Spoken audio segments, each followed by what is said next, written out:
we started working on developing the tourism and the tourism sector as a whole.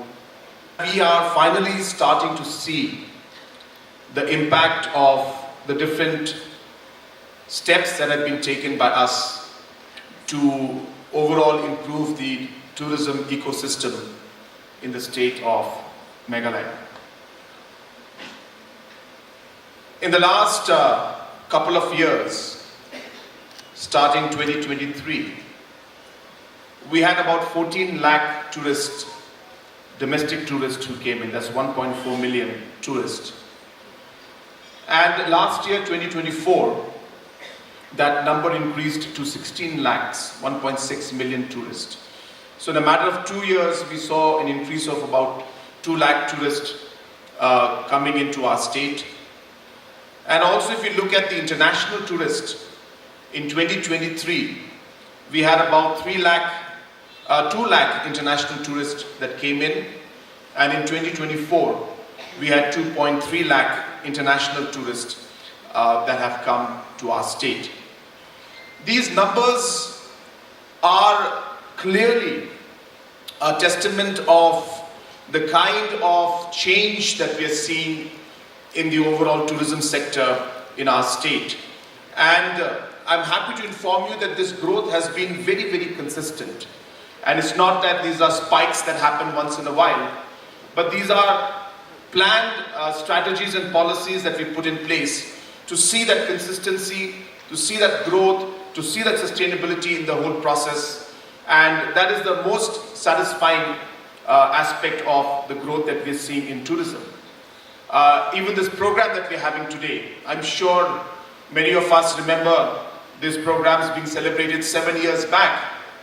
And you can compare the kind of overall improvement in the quality of how we present ourselves, how we are packaging ourselves, and how we are able to market the tourism sector in a much, much stronger and aggressive manner now compared to what we were 7.5 years back.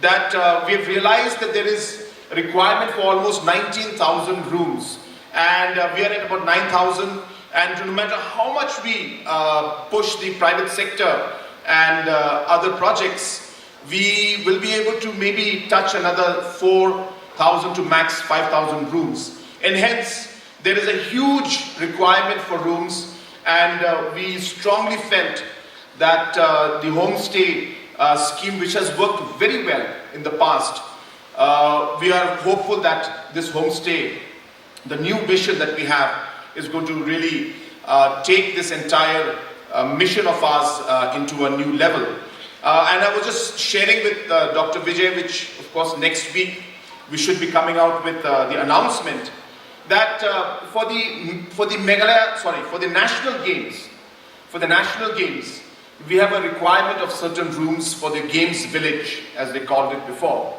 But we as a government have realized that constructing games village will have a legacy problem, because what happens after the game is over? And hence we realize that rather than constructing a games village, which will cost us hundreds of crores, it is better that we invest our money into standardized homestays, which will then act as games village, so that during the games, these homestays can be used as an accommodation for the athletes, and after the games are over, these will be run as homestays and serve the tourists who are coming to our state. So therefore, this model has not been done in different parts of the country for the different national games. We are the first ones to be experimenting with this. So by next week, to combine with the Chief Minister's Meghalaya homestay mission, we'll be coming out with this program where we will be having the homestay for the national games, where, as I said, we will use it for the national games, and post that, that same project will become an asset for the tourism sector. Oy sengbo, chaani ko apsan tochi jo taitainas kang sengbo. Yan nang ni BNB mang na aruan sini samtang tang na namja. Anda kapat ko chaani chi dengtang sabisi ko manama. Yan da kapat orang ko basa ko ba di jakal na paltaya, soe gala, aru nala rango pake gala. Di ba daw de? Ruko, ya repurpose use cooking oil ni skimo, ya toko biodiesel tari nagta jakal gen. Unigaman, sengbo, antang ni BNB mang, aru nang di samtang tang ko name rakibo.